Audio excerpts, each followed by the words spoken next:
Now, some Nigerians have begun rolling out the drums in celebration of the nation's 57th independence anniversary. The celebration kicks off with Thanksgiving services across the state. Our next report takes a look at how the day was marked in some states. Out. The Lord bless you.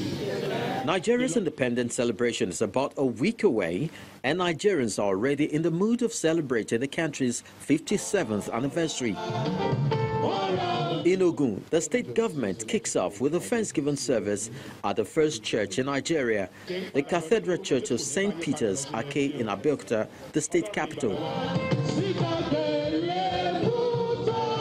The admonition of the deputy governor is a call for more prayers for the country at this critical stage of its existence.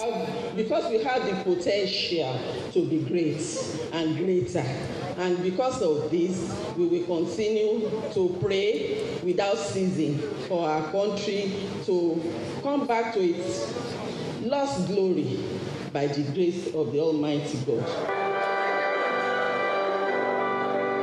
It is the same mood in Port Harcourt, the River State capital, where the governor, Nyesom Wike, leads other state functionaries to a Thanksgiving service. For Mr. Wike, the business of building Nigeria requires every hand to be on deck. I think that all of us, we owe this country a duty that we cannot continue to allow what is going on.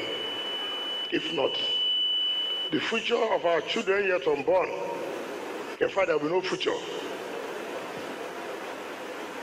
The security agencies, you have a role to play. Politicians, you have a role to play. The church, too, you have a role to play. That has been lost will be restored in the name of the Lord Jesus. In Akwa Ibom State, it's a double celebration for the state, marking the 30th anniversary of its creation, as well as the 57th anniversary of the Nigerian nation. That every good and perfect gift comes from God. The state is a good and perfect gift because it is from above. Joining the state is the governor of Delta State, Ifeanyi Okowa. I have found in you a praise state. And I believe that is the strength of the state. I believe that this state will also be a strength to Nigeria. The Vice President, Professor Yemi Osinbajo, who is in the state to join the celebration, takes the challenge of praying for the state and the nation. I pray for this state, I pray for you, Your Excellency, and all of those who work with you, that everything that you have lost will be restored in the name of the Lord Jesus. Amen. Every lost opportunity will be restored in the name of the Lord Jesus. Time that has been lost will be restored in the name of the Lord Jesus. And for this Thanksgiving, you will be made whole in the mighty name of the Lord Jesus. In Anambra, Governor Willie Obiano leads the train of those celebrating from that state. Governor Obiano is not unaware that the country is facing some challenges, but sees these as necessary for development. On Sunday, October the 1st, Nigeria will mark another year, her 57th. Undoubtedly, it has combated a number of challenges, from insurgency to call for secession, herdsmen and farmers' clashes, kidnapping, among others. But in spite of all, the country still stands. This is one of the reasons Nigerians are throwing up their hands, not in submission, but in thanksgiving for all so far received.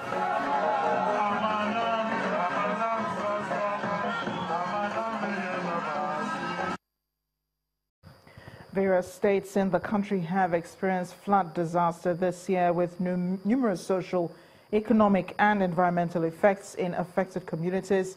Some residents still shudder the memory of misery they've had to endure. They remain apprehensive, though, about a recurrence. Our committee report tonight looks at the plight of residents in these areas.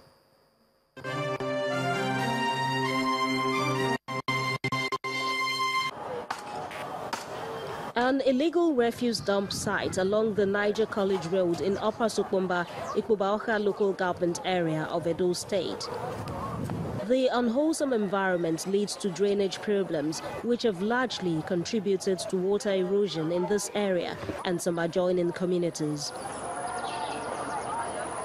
The impact of erosion is evident, with houses submerged, many abandoned, leaving the people in these affected communities staring at imminent danger. Even this my house now, if you look at it, this is about 3 steps to climb before, but now my hand is touching the roof.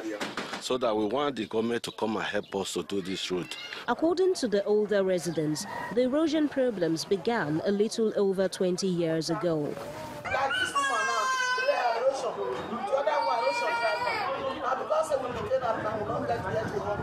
In spite of palliatives for the erosion threats, some house owners say the attempt at resistance might not hold out for long. Even we contributed money every year to maintain the area, but upon all, there's no way. So we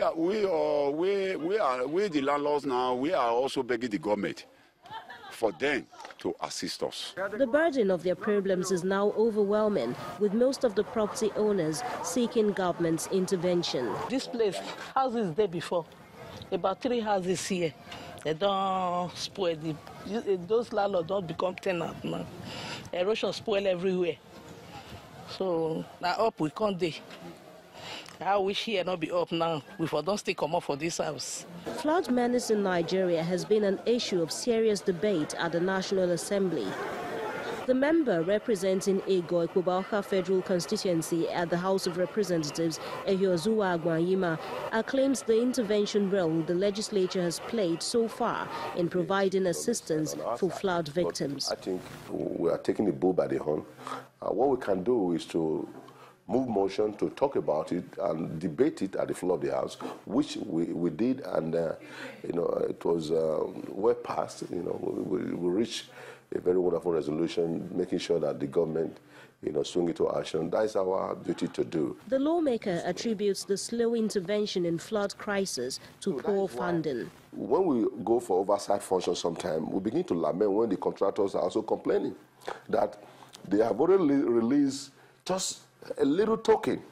What can they do with the mega money that is in their possession? So I think the government needs to do something. While flooding in Nigeria remains a serious issue that requires the attention of all stakeholders in alleviating its adverse effects, residents will do themselves a whole lot of good by abstaining from environmental disaster promoting habits.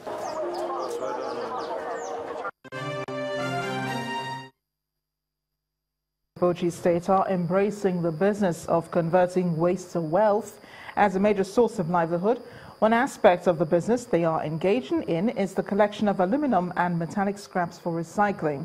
The business, which spreads across the state, comes with little or no support from the government.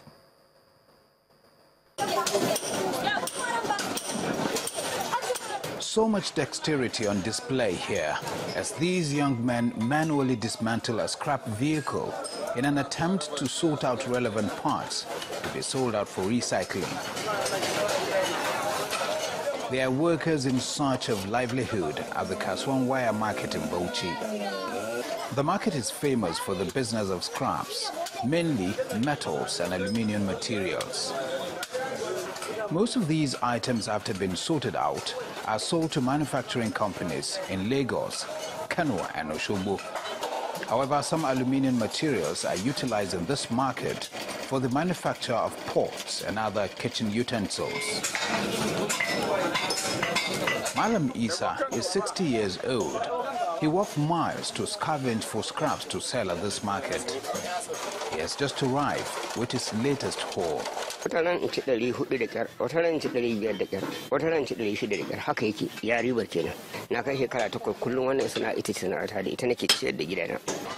Sadly, the fate of over 500 men engaged in this business is unknown, as the market is temporarily allocated to them by the state government, coupled with other challenges.